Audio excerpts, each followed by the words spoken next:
Another sunny day here, and we're going to do some test flying of our BFD Systems 1400 SE8. This is a Cube power system here.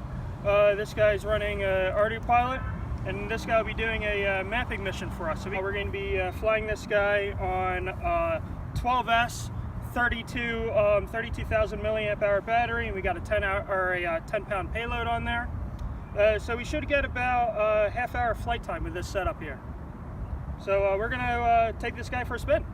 So our aircraft comes standard with the FR Sky Horus X10. Switch warning. And we have this loaded up with the Yahoo script for excellent telemetry. So what we're going to do is we're going to go ahead and we're just going to do a takeoff here.